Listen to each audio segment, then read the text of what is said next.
Hello and welcome to Talking Tent, a show about movies and television. I'm Zach. And I'm Irma. Happy New Year! If you didn't listen in order, we just did our top 10 movies of the year, and we are now talking our top 10 television shows of 2023. I am excited. I'm pumped. I think this one, we might have more variety than our movies lists. Yeah, for me, I have to say this list is harder because we just watched so many more TV shows than movies. And I think like this list could change daily, honestly. But there was a lot of great TV. A lot of great TV. There were also, this was like a really great movie year too. So pumped about that one. If you hadn't listened, I think we just had a spirited talk about our loves this year. And so how we're going to do this, same format. We each have our top 10s. We have not seen each other's top 10s, and we're going to go in order from 10 to 1. And if one of us had that show higher on their list, they go, no. I have that higher, and we will talk about it when we hit the higher position. That's just the way we're doing it, whether you like it or not. Yeah. And if it's confusing, it's confusing for fine. me too. It's fine. It's just kind of like if you wanted, we're doing separate top 10s, but if you wanted like a vague understanding of our collective top 10, it's in the order that we talk about it, kind of. And we can start with number 10. All right. So my number 11 movie or Hold TV on a show. minute. We're gonna have our honorable mentions after. 11 is Survivor because it brings me so much joy. All right, number 10, and I think this actually might be your number 1. So I'm sorry it's so high. You can't. Hijack. Oh, okay. Jeez. Can't be panicked. It's like we're going off the rails immediately. Okay. I do not have Hijack on my list. You do not have Hijack on it. your list. This movie, I'm sorry, I keep saying movie. This show is on Apple TV or Apple Plus, whatever it is, starring Idris Elba. It is like an action, almost kind of like a 24-ish type conceit about a plane being hijacked. And honestly, I had so much fun. I thought this was great. I thought it was thrilling. I didn't take it seriously, and that's why I loved it. It was just a joy to watch. Truly, like that's my number 10. Yeah, no, I totally understand. It's not on my list, but I think maybe I took it too seriously. You did. Yeah. And then like parts of it didn't land for me, but if you kind of just accept it as like a decent 7 hours of your life, although I think they're only like 45 minutes, but like she was saying, it's like 24, how each episode is kind of like an hour of the flight. It's fun, and Idris Elba is just fantastic. He's so good. Like he really carries this. I think without this movie, we just talked about movies so much. This show would be it wouldn't be on your top 10 without Idris. 100%. I mean, I got to stare at Idris for 7 hours, so that's fine by me. My number 10 was a Netflix miniseries that I'm not positive they may or may not do a second season, but it is Beef, starring Steven Yeun. That's your number 10? And Ali Wong. Interesting. Yeah. Well, you have it higher? I don't have it at all, but like that's a lot of people's like number 2. Yeah. You know what I mean? So Beef is number 10 for me. Had to throw it on there. Honestly, I kind of did this list like I did the movies, where like the bottom ones are your classic good movies that weren't quite my top. Sorry, TV shows. And then in the middle, I'm sticking all my genre weird stuff. And then the tippy top. That kind of explains it more. But yeah, it was like at first it's really confusing. It's kind of maybe even difficult to watch because it's just like a lot of shitty people doing shitty things. That doesn't really change, but we also learn so much more about them. The performances between the two leads were some of the best on television this year. I agree. I love Steven Yeun. He's one of my favorite actors. And then Ali Wong proved we kind of already know that Steven Yeun is this, honestly, very underrated top tier actor. Yeah. But like everything he does is fantastic. But Ali Wong is a stand-up comedian that does like funny stuff. 100%. And she was fantastic. She was great. It gets insane. Yeah. It gets so out of control, but I think it earned it. Like it didn't feel stupid when it got really crazy. And it kind of hits notes that I really like to see of just like tension and feeling weird about everything. Yeah, like, I think the tension was just too much for me, which is why it's not on my top 10. Like, I just think like I didn't enjoy watching it. Yeah. Like, I really like Ali Wong and Stephen Yoon and like everyone that was a part of it. But it was just like, it was hard for me to watch at times. And I'm just like, oh, like I would just cringe. And it's like, I hate cringing like that, watching something. I want to enjoy it, I guess, which I know is dumb, but that's what I come to TV for me. There's also an incredible amount of deep diving you can do with the show with Easter eggs and such. If you like, I had to look up a bunch of stuff, but the crows in it plays a huge part, and it's also a huge part of Korean culture and storytelling that he worked in. And then like the reveal at the end of there's this image that keeps popping up and you don't know what it is. There's a lot of the show that you kind of don't know what certain visual things that they're showing are. And I just thought the reveal of what it was masterful. And I just loved it. And how I they don't even end the remember show. what it is. It's just like, we watched this. This was a long time ago. This is in April. Mm-hmm. But yeah, it snuck onto my list at the end of being like, yeah, that was fantastic. Yeah. So my number 9 is How To with John Wilson, talking about cringe. I have that higher. Oh. Yeah. Okay. I'm glad it made your list. Oh yeah, I have that higher. My number 9, which we're counting for this year, even though it's technically not over. We thought there's one more episode and might get forgotten if we waited technically 2024. Most of it was in 2023.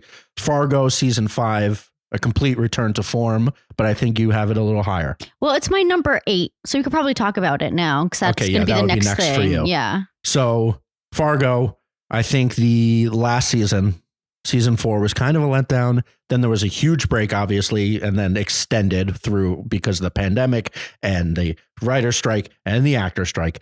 But if they finally came back, and this is just like Noah Hawley back to what makes Fargo fantastic. And then just a star-making performance from Juno Temple. We all have seen her in a few things, and obviously she became much more famous from Ted Lasso. But I don't think anybody's being like, wow, Keely on Ted Lasso is, I want to see everything she's in from now on. Not that I was skeptical of seeing her. I was like, I think she can do something really special with this. And she really does. She's like I think the show would be really good anyway, but Juno Temple is just bringing it to another level. Absolutely. Which is fantastic. I mean, it's all centered around her and she has to do a lot. And yeah, I think she's amazing in this. Truly, it's like such a delight to watch. Like, I feel like we don't actually have that much TV on right now. And the fact that this is on right now, I feel like every day I'm like, oh, is Fargo on today? Yeah. Is Fargo on today? Because I just want to watch the next episode. Yeah, I just want to see what happens. In the streaming era, you also kind of forget what days things come out. Yeah. Because it's like, is it on Hulu yet? No. Okay. Yeah. But I think there's only one episode left. And I'm so intrigued to see like what she does and how she like moves on from her situation. And yeah, and I love it. I'm enjoying everyone who's in this. What's her face? Oh my God, the mom. Jennifer Jason Leigh. Yeah, is giving such an over-the-top performance. And at first it was really jarring. And I was like, what is she doing? I don't think she belongs in this show. But honestly, I'm like obsessed with her now. I think she's like one of my favorite characters. And then I love the husband. I don't know his name, but I just found out he's married to Zazie Beetz. So, I mean, he's got something.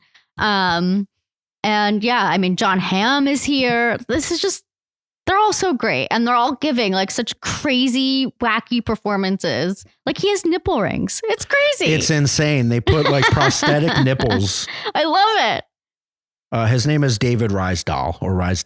I didn't want to shortchange him, but being like, I don't know his name, but he's doing a fantastic job as kind of like the dunce. Yeah. I feel like in any Fargo, there's got to be a just straight up dunce. But he's just like the lovable like husband. Yeah, he's just like the moral good is what it is. Like the silly, but Well, I kind of love that this season is all about like the women protagonists and like them just like taking charge and doing what they need to do and not relying on their husbands, whoever, you know what I mean? Like it is like the women are the center of the season and I love it. Like they don't need help. Right. Oh yeah. Like Juno Temple, like decidedly. is like, well, all of them, even taking like care of herself. And the mom, the cop. Yeah, it's amazing. Yeah, John Hamm just being like the absolute worst makes me I know. It's like she's not even attractive anymore. Get out of here, John Hamm. You're being like they've made him worse and worse and worse with each episode. Like, he reveals himself more. It's like I also want to talk about the last episode, but I don't want to like spoil anything on this. You mean show. the most recent one? Most recent. Yeah. But yeah, maybe me and you can talk about it. Next episode. All right, so that was number 8 for me. So what's your number 8? And that was your number 9. That was my number 9, but I've lost it. Nope, I found it.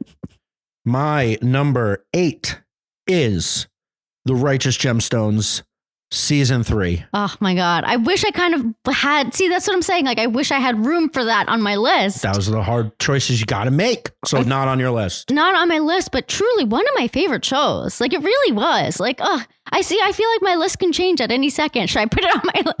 No, stick with it. Stick with it. I'm sure whatever you have in its place is wonderful too. No, you're going to hate one of the things I have, but it is what it is.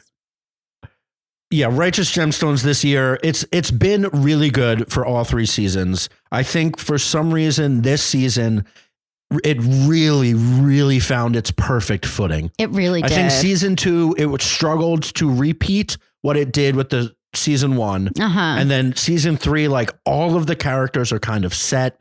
We know them. They were just in their zone. Like everybody was absolutely on point. And then the story, I think it was the story in season 2 that got a little too big. And then it felt like it was no longer about the family. Well, it's just like all about these assassins and this like video, like just like kind of was just too ridiculous. Yeah. And like this story, like is also a bit ridiculous, but like it felt more believable. I don't know what the right word is. Maybe but like, almost relatable, but not. Like, it was just like, it was slightly more grounded and centered. Oh, do you have a crazy uncle who has a militia? No. But yeah, I don't know. Everybody was just freaking-tastic. Yeah. It's so funny. It was just a yuck a minute every time it was on. I'm very excited for what they do next. But also, they did The Exorcist. Well, yeah, that's his like other lane, which is really funny.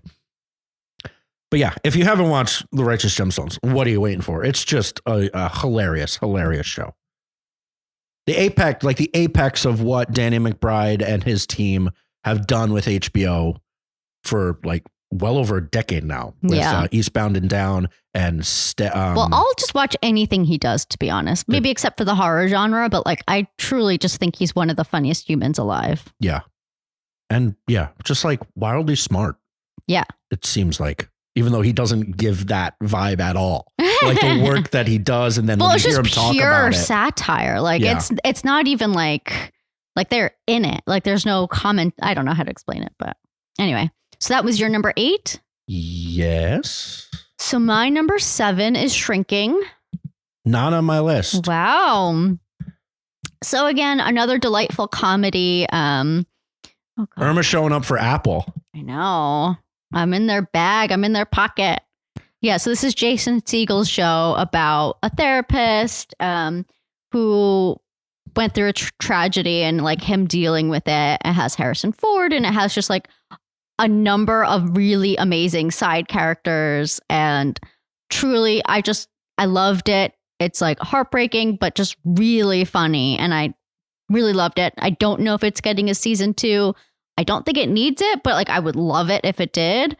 Yeah, great show. Number 7 for me. I agree. I like this is one that I didn't even have it on an honorable mention. I really did love it though. I just maybe I was like putting too much weight in these top 10 because it's kind of just like if somebody needs a show that I like, if you don't enjoy your time watching this show, I'm confused. Like any recommendation, be like, yeah, watch Shrinking. You'll like it. Mm-hmm. You might be like, well, this is a little cheesy, but like, yeah, that's the point. I basically everything Jason Segel does, I really love. I follow him. I'll follow him to the end of the earth. I kind of regret that it's not on my list, but there were just a few more interesting, clever things. Well, see, that's the same thing with Righteous Gemstones for me. Yeah, it's like so hard. There's so much. Yeah. Like I have my honorable mentions list is huge. So it is what it is. My number 7, moving right along, is Mike Flanagan's 5th horror installment that he does for Netflix every single year. The Fall of the House of Usher. Just another fantastic showing. It's wild that he is putting out this quality of television every single year. It's a fully new story every October. It's just insane, what he's able to do with this. And then this, I think, might be number 2 of all 5. Behind the first one, which was The Haunting of Hill House, which was just monumentally good.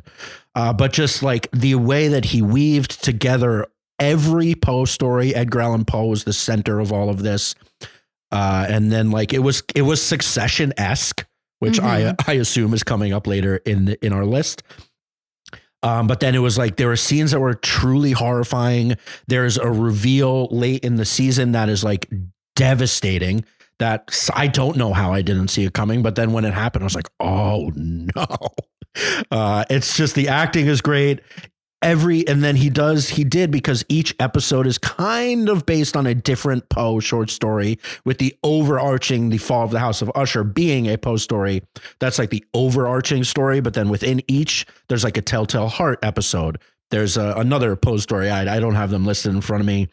But then each character gets their time to shine, and it's just fantastic. It's just great.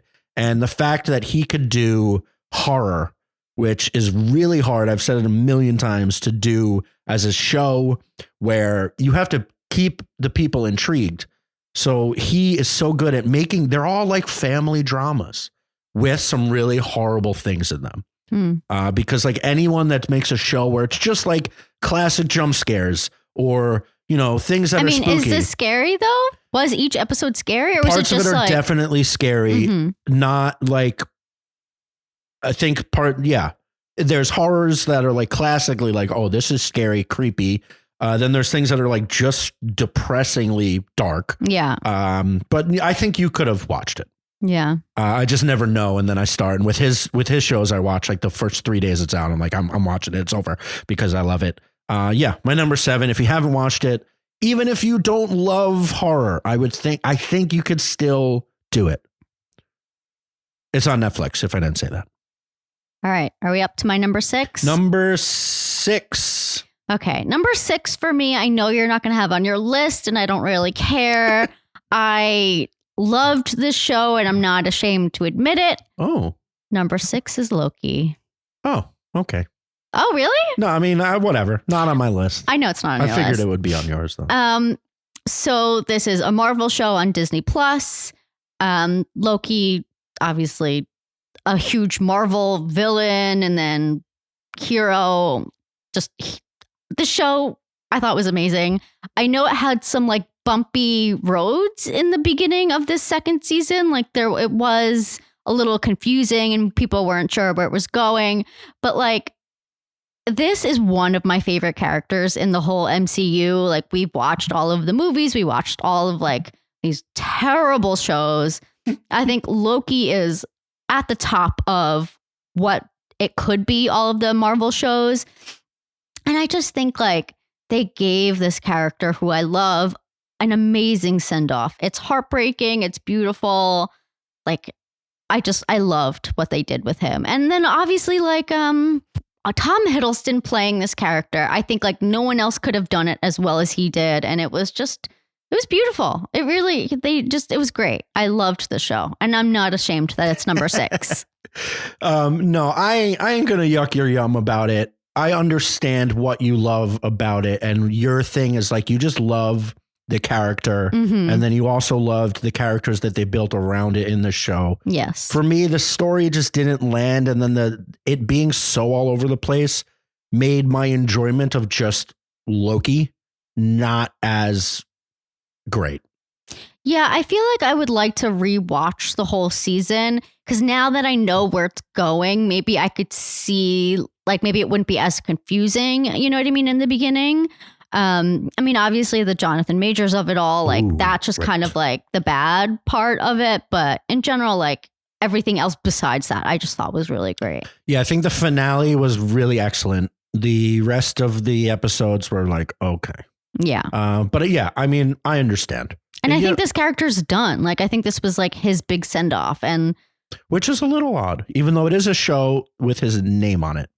I feel like it's like getting rid of Snape on a side quest in Harry Potter. Like he's just like they've made him, and he has propelled himself to be way too important for like how they ended it. Well, I don't know, whatever. I mean, maybe he'll be a part of like the bigger MCU, whatever, now that they have to get rid of. Well, they need to figure something out. Yeah, the MCU is going to be a very interesting thing to follow, even if you're mad about it. But I just think like as a character journey, like I love this as project, I guess. I guess it took so long to get from Thor 1 to here that like maybe I forget a little bit. Not that I forget, but like it just doesn't hit me as hard, like how much he changed and grew. Yeah. I think if maybe, if you were to just study that, it is pretty incredible. Yeah. What they did with him. It is interesting. Not on my list, but yeah, really good. I mean, he is a beloved character. So yeah.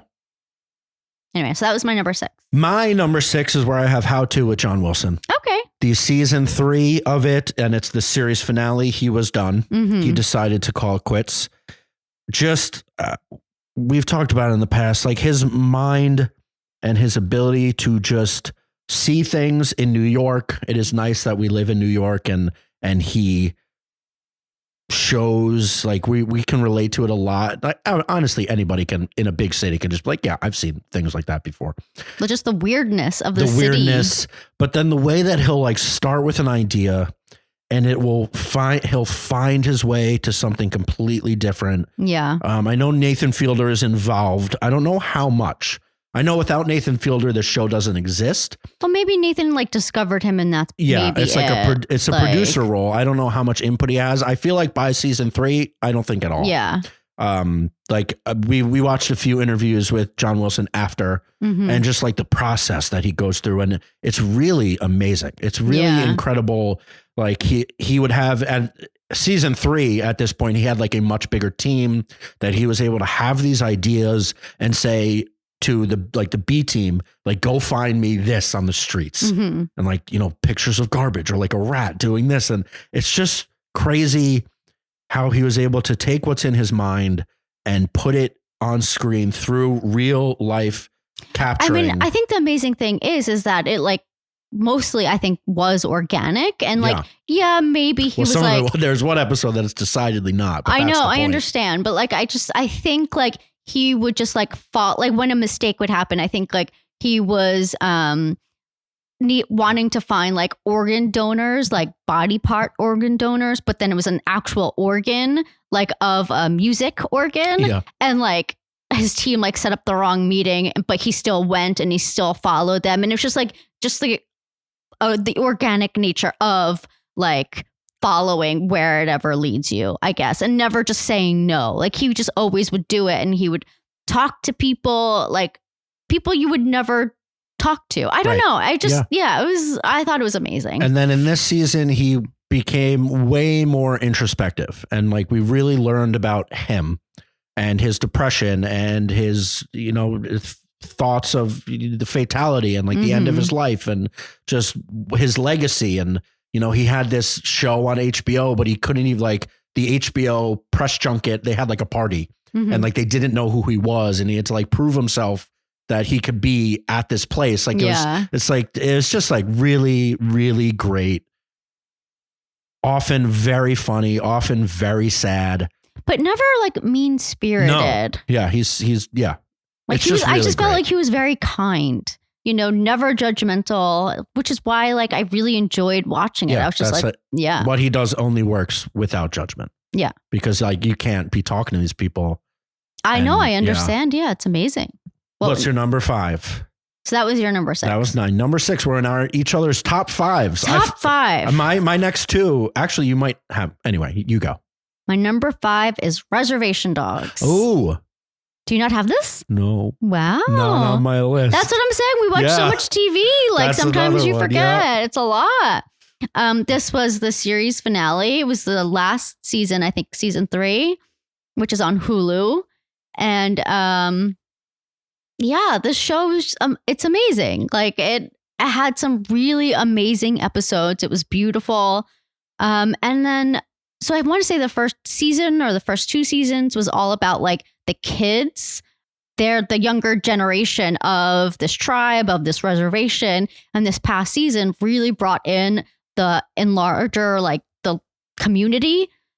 And there were moments where I was like, why are we focusing on this character? Which I kind of regret now thinking that at the time. But like at the end, it really all comes together. And it was just such a beautiful story. And yeah, I think it was very well done. Very needed too, like showing a different world. Yeah, this is another one that now just looking at my list and be like, could this have pushed out Beef? Whatever. Beef was really cool. But yeah, it was a beautiful, like Irma said, really funny at times. Another one, like really funny at times, really sad at times. They did expand the universe to include a lot of the elders. Mm-hmm. So yeah, like she said, the beginning was more about the 4 res dogs kind of dealing with a tragedy and trying to move past it. And then, or like would not move past it, but just like learn to live with it. And then they kind of do, not that hurt will ever be completely gone. But it allows them to realize that home, like they're not trying to run away from anything. Yeah. Home is actually home. Yeah. And they love it there and they love the people. And then, yeah, like sometimes when I still felt like, I think we talked about this, but there was one episode where it was just Bear on like this kind of journey and they get a little mystical with it. I loved that episode. It got like, it gets really heady and you're like, man, this show is genius. Yeah. And then the next episode, it's the 4 kids and a few of the elders just kind of like gabbing and having a great time. And it's so hysterical. And you're like, man, this show is genius. Yeah. Like that they can do both of those things. Yeah, maybe they should have been on my list. It's so good. Yeah, it's great. I mean, it's my number 5. But honestly, like it could have slotted it anywhere. Like that's the thing. Like there was a lot of great TV. A lot of great TV. My number 5 was a surprise hit that went completely viral, came out of absolutely nowhere. Oh, this is not even on my list. And was like hysterically funny while being really touching. So again, like when if the best shows make you laugh and make you cry, Jury Duty. Wow. I think everybody knows the conceit at this point, but it's a fake trial where one person doesn't know that. So there's an incredible amount of improv. It's like one of those, it's like a prank show mixed with The Office, because without the conceit of it, this one guy not understanding that this is all fake, it was still wildly funny. It was like just so good. The scripted parts, like the actors that were acting were so funny. Yeah. And then the added thing that this one guy didn't know is so crazy. And I don't know how they pulled it off. I mean, there was an episode of like behind the scenes where it's like, this is how they pulled it off. And then the guy just, I can't imagine anybody else in this role. He was so kind. So again, like nice. Understanding. There are certain moments where like, you think like, how do you see that and not, again, judge like John Wilson, like he was just like there and understanding and supportive. And then like the very end, we're both sitting there when they reveal. Yeah. We're sitting there crying. And like how beautiful this is. And they were all like, it was so good. It was shockingly good. And now he's getting so much attention. Like he's being invited to things just for being a nice guy. That's kind of nice. I hope he stays a nice guy. Yeah. That's all I have to say. I don't know what this leads to in his life as far as like, if who knows? Maybe he'll be an improv guy. Who knows? And then James Marsden, I know a lot of people have been talking about him. I think he's nominated for the Golden Globe, right? Which is kind of weird because like you only nominate the really famous person, but him playing himself as like a dick. Yeah. And again, like the guy didn't know. Yeah. He was just like being like a classic diva actor. But the main character just like wanted to be his friend. It's cool. Like I imagine if he had, but he didn't really have his phone the whole time. Because they took it like he couldn't know any of this stuff. But I can't imagine like I got a bunch of chats with the boys. Like imagine being like, I think I'm best friends with James Marsden. Yeah. It's just so funny. It's on Freezy, which is on Amazon. Which should have been just on Amazon. Like, with it's commercials. crazy. Yeah, so you have to sit through commercials. But it's wild. It's an incredible achievement. I think that's why I had to put it on here. No, I appreciate you putting it on. Like, it was amazing. It should have, could have been on my list again. Yeah. Another show that I should have maybe made room for. But then where do I kick off? I don't know. Yeah. I don't think they could ever do it again. Or like anybody can. Well, I think they want to do it again, but like it would just have to be a different thing. Totally different scenario. Like, but I think like the whole conceit of jury duty and then being sequestered like that. Yeah, it's hard to replicate. What else could you do? I don't know. Maybe like a camp? I don't know. Yeah. Yeah, they do take phones away in camps and stuff, or school or something. I don't know. But yeah, wildly great. So that was your number 5. No, that was my number 5. Okay. So my number 4 is a show we just finished. This will forever be on my list. I don't care what anyone says. It's truly one of my favorite shows. It is Slow Horses. Do you have this on your list? It's not on my list. It would be 11. Well, you didn't love this season. Well, yeah, we can talk about, you go, and then I'll just interject. I love that this show can just take swings. This past season, maybe it wasn't like my favorite out of all of them, but I did enjoy like that this kind of just became like an assassin level, like so many guns, a lot of people dying, like whatever. I don't know. I enjoy it. Like, it truly is like one of my favorite shows. Gary Oldman is amazing. And he has said in interviews that he would play this character forever. And these are based on novels. It's just so dirty all the time. I know. I can't imagine. I know. Well, these are based on novels. And I don't know how many novels there are, but each season is a different novel. And I think the writer is still writing them. You know, like I think there's like 20. You know what I mean? And Could be, yeah. And I love that also like this happened. I want to say it's like filmed in like a couple weeks. Yeah, especially probably this past season. And they're just like constantly in production on this show, and that we will get another season next year. Like that's all. It feels almost guaranteed, and I love that. Like I just love. Yeah, they already showed it at the end of every season. They show next season on, like they're ready. I know, and I love that. Like it's already happening, it's very and British. I mean, it's only 6 episodes. It's very easy. It's very fast paced. Just truly one of my favorite shows. It is excellent. Again.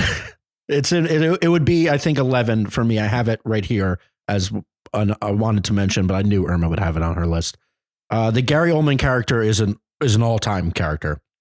He's so fantastic. He's so good. Like, I've never seen someone so disheveled be so the opposite of inept. I can't think of, like, he's just so good at his job while being so bad at life, kind of. But I think that's part of the point. That's the point. Yeah. But that's what makes him like a great spy, because people like. True, they underestimate him all the time. Mm-hmm. That's like what's so endearing about him. And then all of the side characters are really good. The reason why this season, I think seasons 1 and 2, they would have been on this top 10 list in other years. Mm-hmm. This season, I loved the idea of it, and I don't want to give too much away, just in case you haven't watched it. This is on Apple. Irma's going hard for Apple. This is the best show on Apple. But yes. I liked the power struggle that creates this whole situation. I really liked that, but then I didn't think they explored it enough. Mm-hmm. And it kind of felt a little convenient of like, you were even being like, well, why didn't she say something? But again, I don't want to go too into it. And then what bothered me, and happens a lot in shows or movies, is like it really just turned into 3 episodes of a shootout where everybody that we care about, or again, I'm not going to say too much, but like everybody has terrible, terrible aim. And that kind of like you can't shoot thousands of bullets and miss all the time. Like it's just, they were in a tiny room and it was like an hour of shooting and everybody missed. Yeah. Which like started, you could do that as like a short thing. I don't know. That started to some people died. Bother me. Yes. Again, I don't want to like give too much because it did just come out. Yeah. But yeah, like that after a while. But I liked that this was different than the first two seasons. True. Like they did something different. They tried it. They amped up the action. Yeah. And whatever. Like I liked, yeah, I love this show. I don't care. It is really good. And again, can be really funny. Yeah. So helps. Funny. So we might have, oh no, you still have to do your number 4. My number 4, you definitely don't have on your list. Yeah. Based on what I have above this. It's Dave. The Lil I figured Dicky, you'd have that.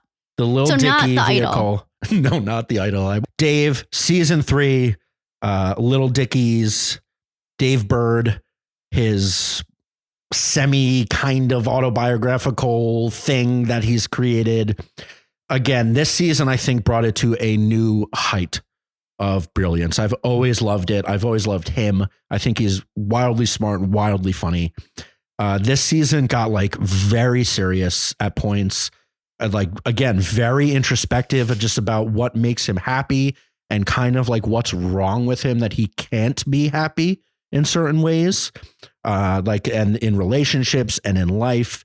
And then there was like one episode with Brad Pitt, and it was just like brilliant. Yeah. Like brilliantly, he weaved in genres that you would never think.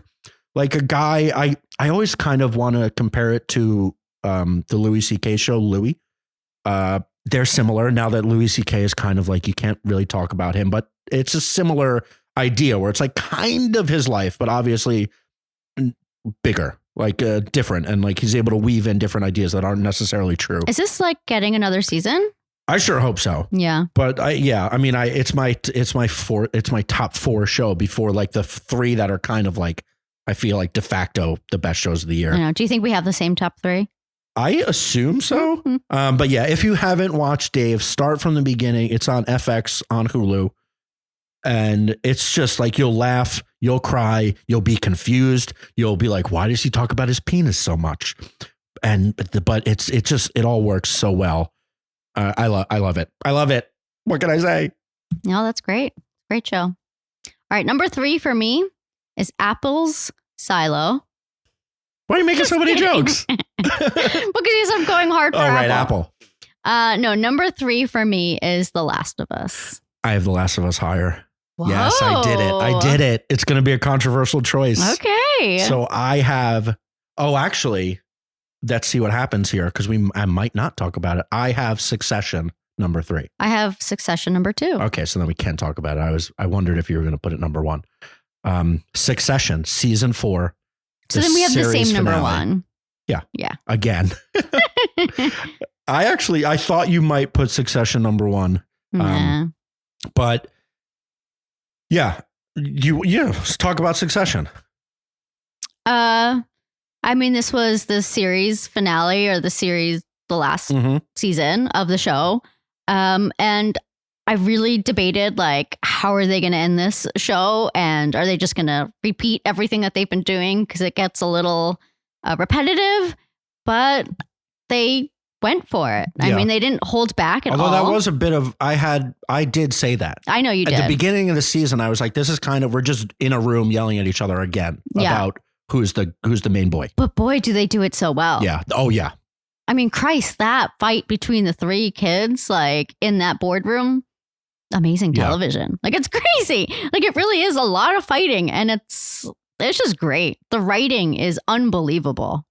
Yeah, it is the dialogue. So I feel like I've said this, but like, I don't want to say it's the best writing on TV, because I think writing encompasses a lot, and like story arc and all of that. Which this has. Oh, yeah. But like, easily the best dialogue. 100%. Like, I can't even understand how they're able to craft the words that they craft and have the amazing actors say them so well. It kind of was like Righteous Gemstones, where like everybody was just, yeah. I mean, obviously the idea is very similar, but like just everybody was like, they are who they are. And we were like, maybe like things can like Shiv, like things can change and alter, but we know who these people are. Yeah, we know who they are. Like, we know she would never do that, or just to be in. Yeah.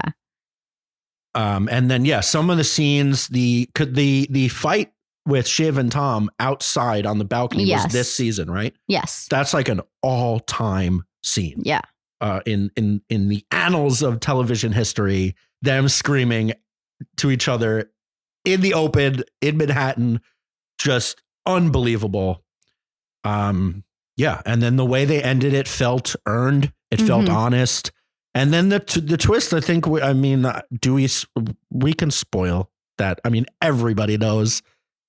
I don't know. If you don't know, no, well, whatever. What happens that like kind of the show was building towards happens. It's still shocking because they did it at the perfect time. Yes, yes. And then like that episode is just so different than any of the rest of them because they're finally have to kind of be humans, but they still can't be humans. Yeah. And like, it really is impressive to think about later on. Like sometimes in the moment, like when we were watching it, it was a little like, okay, so we're screaming at each other again about, no, I'm the best boy. Like, no, I'm the best boy. But then when you think about it now of like what they accomplished and just the how smart it is and just how well written, it's really a really incredible achievement. 4 years of nearly wonderful, perfect. Truly, especially when we're like, where can the season possibly go? And then they just hit it out of the park. They drop some hammers. Yeah, it was great. So that's your number 3. That's my number 3 because I mean, I think everybody knows what my number 1 is. But when I had this top 3 and I looked at it and I had The Last of Us with Succession, I was like, you know what? I was just so impressed by what they were able to do with The Last of Us and the amount of humanity and awe-inspiring like situations and just like humor and horror, all just from a video game adaptation. And then what I think is even more impressive is that a lot of the best scenes and the best storylines are just straight from the game. And I always knew that these games were lauded as being the best. Like I know they. Oh, is this because you're a video game boy and you want people to I'm a video game boy. I'm a video game boy. But I was never able to play these games because I'm an Xbox boy. And I had considered buying PlayStations in the past just to play The Last of Us because I heard it was so good. Now I'm very happy I didn't because I was able to experience the story and the show as Craig Mazin crafted it into a television show. And it was wildly impressive. Incredibly impressive. And I love that he was really hands-on in creating this, you know? He just was, like a co-writer. I don't really know what he was. Well, you're talking about the video game guy. Yeah. So Craig Mazin is the TV guy. Oh, sorry. Neil Drumpkin, I think, is the guy that wrote the game and is like the lead designer on the game. But yeah, so what Irma was saying, that guy, if you watch the end of the episode, they talk to both of them. Yeah. And like they have like a little bit of like, here's what happened on the show. And that guy, he was like part of the show. Yeah. It wasn't like they just took it and were like, all right, you're good. Exactly. Which is what they do with a lot of like, I would say like writers, like who write books and whatever. I really appreciated that. Yeah. He cared and really wanted to make it like accurate, and which sometimes can be like a good thing or can be like not a great thing. You know what I mean? So like, oh, they're just beholden to the book. Like you can't, like you need to be able to adapt. I think they trusted each other, which is why it worked so well. It worked so well. And then you also get episode 3, I think. Well, no, I was going to say, what's his face? Oh, Pedro Pascal. Yeah. And then you get Pedro Pascal and it's just like, okay, this is going to be easy. Yeah. He's great. It really, it's, I think I have it above Succession because it was surprising how good it was. So yes, like my expectations weren't set. I mean, I figured it would be good. I was excited for it, but I didn't think every week we'd turn it on. And at the end I would go, wow, like I can't believe. And they were able to do so much.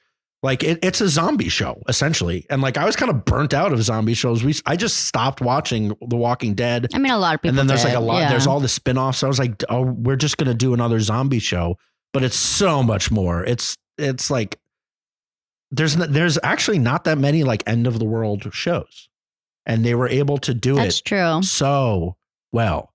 And like, I mean, Silo. Yeah. There were multiple episodes where the clickers, mushrooms, weren't even in it. Yeah. And it's all, the villain, the real villains, the real monsters are the humans. Well, it's also like the less you see of them, the more scary they become. That's like Jaws. Yeah. Yeah. So the episode so the first 2 episodes are really good, but they're your standard fare for like an end of the world, escape the city kind of thing. And then episode 3 comes in, and that really just changed the understanding of what was possible in this show, of one of the most beautiful human stories of anything we've seen all year, I think, with Nick Offerman and Murray Bartlett. And then like from then on, the show, you were like, oh, they can just do anything they want in this world. And it all just works so beautifully. They had a number of standout episodes, but yes, obviously that was, I think, one of the most beautiful, standalone episodes. Can you believe that Nick Offerman, like from where he started and how far he's come as an actor, like it's amazing. Yeah. And that now he's kind of like in a lot of Alex Garland's like movies and shows. Like he's going to be in the new Civil War movie. Like, I don't know. It's amazing. Yeah. He's and great. this show came out like now. It was like the first thing of the year. It finished in March. So it was like 10 episodes. It started like right now. Yeah. So this is a long time ago. And I had to have it as number 2. You had it as number 3. Yeah. So we just had our Successions and Last of Us switched, which is fine. I know. I debated. I think that's just our slight taste difference of being like. Well, I just felt like this is the end of Succession. True. So I needed to like give it a slightly higher push because I think The Last of Us will be coming back. Yeah. Because there is a second game of The Last of Us, which I've heard they're splitting into 2 seasons. Oh boy. Hopefully that works. I trust them though. I trust them fully. And that brings us to number 1, which if you've been a fan of Talk Intent and you've listened to us at all, this is no surprise. Would you like to say what the best show of the year was? Sure. It was The Idol. Oh my God, with these jokes. It was The Bear, obviously. The Bear, season 2. Season 2. Again, just brought it to another stratosphere of excellence. The first season was great. Mm-hmm. Absolutely fantastic. I think it was on my best show of the year when we did it way back when. Yeah, and that was just... like, I want to say there was maybe one standout episode that like everyone talked about in that first season. Mm-hmm. And this, like, it was almost every episode, but there were 2 standout episodes that like people talk about in the second season, which I thought was amazing. I would say Forks and Fishes. Yeah. The Christmas one and then the Eben Moss Backrack one when he goes to the fancy restaurant. And then Olivia Colman just shows up. I mean, Christ. Yeah, so this show is just everything that I love and want to champion in the most wonderful form. It is a simple story. So like, obviously we just said that Succession and The Last of Us were our number 2 and number 3 shows. One is about billionaires fighting over who is going to be more billionaire. And the other one is like a completely fictionalized, over the top, end of the world, immense action adventure drama. And The Bear is just about a few people living their lives. And like sometimes in a very specific world, like a very small, like community. Yeah. So sometimes when that is done so well, it is just like awe inspiring. Yeah. Like I said at the end of this season that not only is this the best show of the year, I think it's the best season of television I can remember. Yes. And it's the best thing I've seen all year. It might be the best thing I've seen in like this decade at least. Just like wildly impressive. It is so funny. Yes. And then could like watch the scene when they're around the table in Fishes. And like, that is the same show. It's the same actors, the same filmmakers making this thing. I mean, you loved it so much you dressed up for Halloween as the Fax. Yeah, the Fax, Maddie Matheson's character, and his brother. Yeah, I don't know what else to say about this show. It's a masterpiece. It's honestly, a masterpiece of just like the story arc of Carmi and how it ends. just the devastation and like the highs and lows that it could pull in one episode, even of like, I loved that they incorporated a potential love interest because like everybody wants to see people be happy. And Cousins arc. Yeah. And just all of that, like he's not perfect. He's not fixed. Well, it's like a flashback episode. And now we like understand these main characters so much more. Yeah. You know? And then we got deep dives into the pastry guy. And he went like, they did was a beautiful so much. Episode. Another beautiful episode.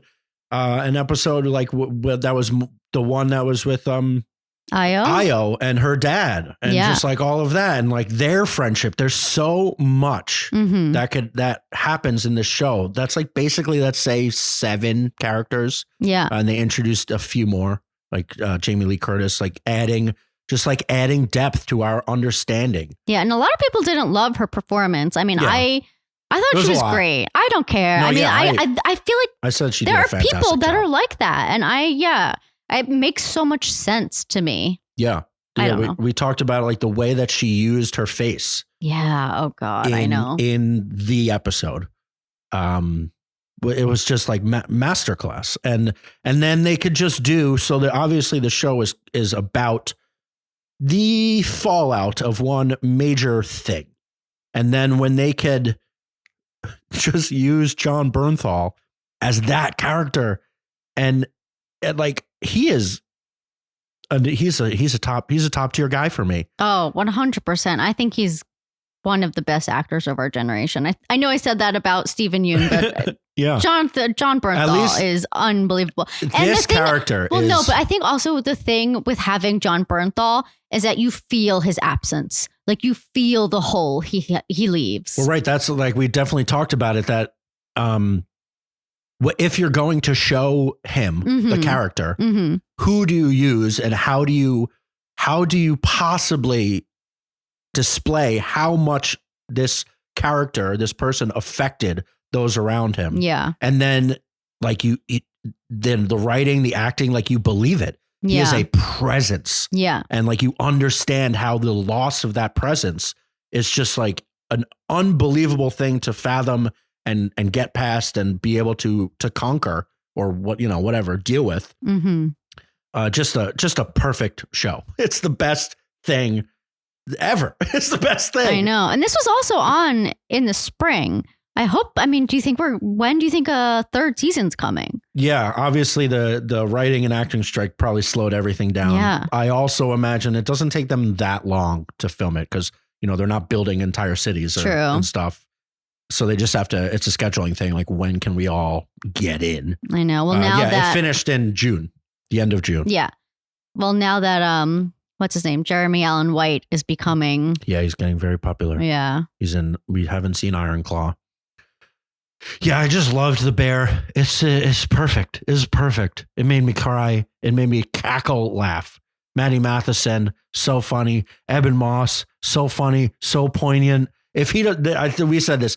If Eben doesn't win the Emmy, I am going on strike. I can't fathom anyone being better on television than he was this season. Yeah. And that's like, Jeremy Allen White obviously carries a lot of the show, but like Eben, there was something about this season where he was kind of the center of this season. Oh, 100%. That's why Forks is like, I think one of the best episodes of all time.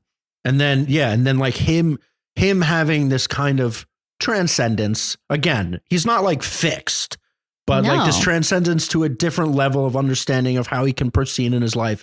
And then the screaming at each other through the freezer of like the different perspectives with Jeremy Allen and Eben.